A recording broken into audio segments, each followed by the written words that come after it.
اللہ کی عطائیں لامحدود ہیں اور بشر کی توقعات فقط مال تک محدود ہیں۔ انسان کا تصور فضل پیسہ ہے۔ قبول ہے یہ بات کہ مال بھی اسی کی عطا ہے، لیکن صرف مال ہی اس کی عطا ہے، یہ غلط فہمی ہے۔ دنیاوی تقاضوں کی پیش نظر پیسے بہت اہم ہیں، لیکن اتنے بھی اہم نہیں کہ دعا کا محور ہی مال ہو۔ دعا تو یہ ہونی چاہیے کہ مولا میرے ہاتھوں کا شمار ان ہاتھوں میں کر دے جن سے تو مخلوق میں تقسیم فرماتا ہے۔ انسان روٹی کے لیے محنت کرتا ہے اور محنت کے لیے روٹی کھاتا ہے، یہ ایک سیراب ہے۔ ہم آسودگی کے لیے کماتے ہیں اور کمائی کے لیے آسودگی کے طالب رہتے ہیں۔ وہ لقمہ جو آپ محبت سے توڑتے ہیں، احترام سے زبان پر رکھتے ہی اور شکر سے شکم کی نظر کرتے ہیں، وہ لقمہ بھی دعا ہے۔ وہ پرانا سوٹ جسے آپ آج بھی سنبھال کر دھوتے ہیں اور محبت سے زیب تن کرتے ہیں، وہ سوٹ بھی دعا ہے۔ وہ راستہ جس پر سے آپ عاجز اور انکساری کے ساتھ روز گزرتے ہیں، وہ راستہ بھی دعا ہے۔ دعا وہ ہاتھ بھی ہیں جو کسی گرتے کو اٹھا لیتے ہیں، اور دعا وہ جملہ بھی ہے جو کسی کی مسکراہٹ کا باعث بنتا ہے۔ دعا کرنا کمال نہیں، دعا لینا کمال ہے۔ چھلنی سے جب ریت گزرتی ہے تو بڑے بڑے ذرات پھنس جاتے ہیں اور باریک نکل جاتے ہیں۔ چھلنی جتنی باریک ہوگی، پھنسنے والے ذرات کی تعداد اتنی ہی زیادہ۔ کائنات سے تقابل کیا جائے تو انسان کی حیثیت ذرا ہی تو ہے، کوئی چھوٹا ذرا ہے، کوئی بڑا۔ ان قریب ان سانس لیتے ذرات کو میزان کی چھلنی سے گزارا جائے گا، بڑا ذرا پھنس جائے گا اور معمولی نظر آنے والا نکل جائے گا۔ سوئی سے لے کر پانی کے جہازوں تک کا حساب لیا جائے گا اور فیصلہ بھی بر وقت ہوگا۔ عہدے، منصب، کرسی، شہرت اور مراتب سب دھرے کے دھرے رہ جائیں گے، سب ٹھاٹ دھرے کا دھرا رہ جائے گا۔ انسان کا پیمانہ قابلیت کچھ اور ہے اور رب کا کچھ اور۔ انسان کثرت زر کو قبول کرتا ہے، بڑی گاڑی، اونچی کوٹھی اور مہنگے لباس کو قبول بھی کرتا ہے اور عزت بھی دیتا ہے۔ رب کی قبولیت کا پیمانہ یکسر مختلف ہے۔ حشر کا میدان ہے، شاہ و گدا، جاہل و عالم، سیاہ و سفید سب ایک ساتھ تپتی زمین پر موجود ہیں۔ حساب چل رہا ہے اور پیمانہ بس ایک ہے، ہم۔ جو وہاں ہمارا ہوا، یہاں ہم اس کے ہوتے ہیں۔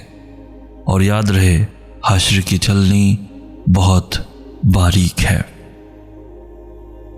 ہر وقت مضبوط بنے رہنے کی کوشش دل کو اندر سے کھوکھلا کر دیتی ہے۔ میں نے اکثر دیکھا ہے کہ لوگ اپنے آپ کو فیس نہیں کر پاتے، خود سے ہی بھاگتے رہتے ہیں۔ مگر کتنا بھاگو گے اور کہاں تک بھاگو گے؟ آخر میں تھک ہی جاؤ گے، تب سمجھ نہیں آئے گا کہ تم کس چیز سے بھاگ رہے ہو۔ ایسا لگے گا سب کچھ ٹھیک ہے اور دوسرے پل میں سب بکھر سا جائے گا، کیونکہ تم نے خود سے ہی جنگ لگا رکھی ہے، دل و دماغ کی جنگ۔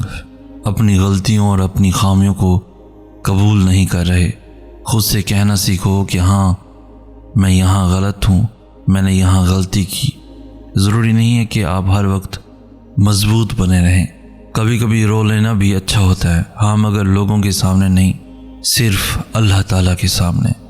ضروری نہیں کسی چیز کا مل جانا ہی دعا کی قبولیت ہے، بلکہ کسی چیز کا دور ہو جانا بھی دعا کی قبولیت ہے۔ بس کبھی کبھار تکلیف، یقین اور مصلحتوں پر اتنا بھاری ہو جاتی ہے کہ نہ دعا قبول ہوتی نظر آتی ہے اور نہ مصلحتیں سمجھ میں آتی ہیں۔ یہ بھی امتحان ہوتا ہے، ہماری محبت کا امتحان، صبر کا امتحان، ضبط کا امتحان اور ہمارے یقین کا امتحان۔ دعا چاہے دل کے اجالے میں مانگی جائے یا رات کی سسکتی ہوئی خاموشی میں رو کر مانگی جائے، یا مسکرا کر بارش کے دوران مانگی جائے، یا تپتی دھوپ میں سلگتے ہاتھوں سے، دعا ہمیشہ قبول ہوتی ہے۔ بس قبولیت کے انداز مختلف ہوتے ہیں۔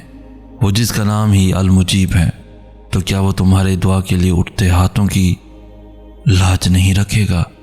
زندگی کا سفر ایک ٹرین کے سفر جیسا ہے، جس میں آپ کو ہزاروں لوگ ملیں گے جو اپنی اپنی منزل پر اتر جائیں گے، اور یہ بھی عین ممکن ہے کہ آپ کی منزل تک ٹرین خالی ہو۔ اور اس دنیا میں اللہ کی سب سے بڑی نعمت زندگی ہے، اور کسی ایک غلط فیصلے، غلط انسان، غلط ٹرن کی وجہ سے اپنی ساری زندگی ہی برباد کر لینا اللہ کی سب سے بڑی نعمت کی ناشکری ہے۔ ہر طالب علم نہیں ہوتا، درسگاہ میں بیٹھا ہر شخص پیاس نہیں رکھتا، ہر پیاسا انسان درسگاہ میں نہیں بیٹھا رہتا۔ علم کتابوں سے بھی ملتا ہے اور کتابوں کے بغیر بھی۔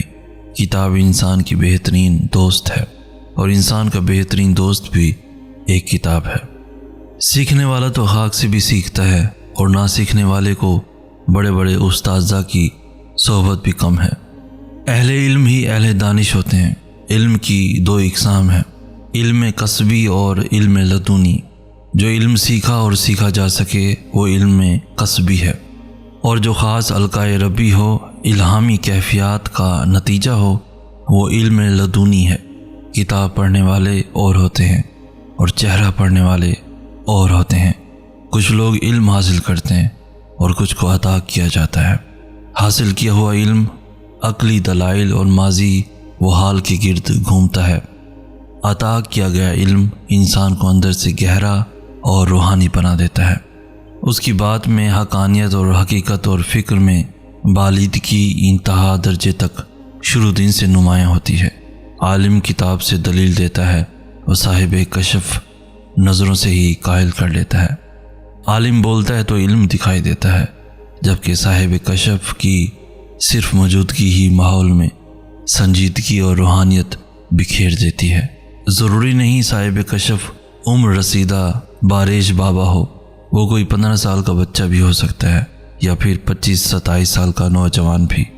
خود پسندی اور مادہ پرستی کی دھند ہمیں دیکھنے نہیں دیتی، ورنہ ہمارے آس پاس بہت سے صاحب کشف موجود ہیں جن کی فکر اور کلام حق ہے اور جن کا نظریہ اعتدال ہے۔ یہ لوگ انتہائی سادہ مزاج اور کم گو ہوتے ہیں، ان میں جذبات کی روانی شدید ہوتی ہے، محبت بھی انتہا کی کرتے ہیں، اور غصہ بھی غضبناک ہوتا ہے۔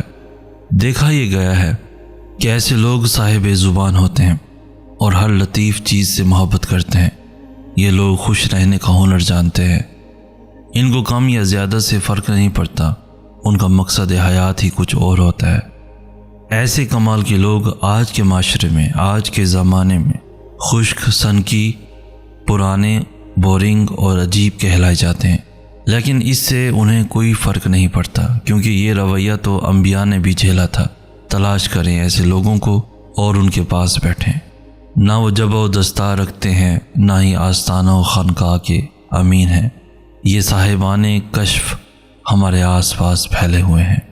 اگر چشم بینا ملے تو گوش مشتاق کا میسر آنا لازم ہے۔ نظر ملے تو دل کیوں نہ ملے، دل مل جائے تو کیا نہ ملے گا۔ دیکھنے والے، سننے والے بنا دیے جاتے ہیں۔ وہ لفظ کو دیکھتے ہیں، اس کی آواز سنتے ہیں، انسان کو دیکھتے ہیں، اس کے خاموش چہرے کی آواز سنتے ہیں۔ سننے والے اس کائنات میں ہر آن، ہر آذان کو سنتے ہیں۔ سننے والے ساز کے اندر مخفی نغمے کو سنتے ہیں اور مست ہو جاتے ہیں۔ نغمہ ابھی ساز میں ہے اور اہل دل کا دل ہل جاتا ہے۔ حسن ابھی پردے میں ہے اور عشق پر لرزہ طاری ہے۔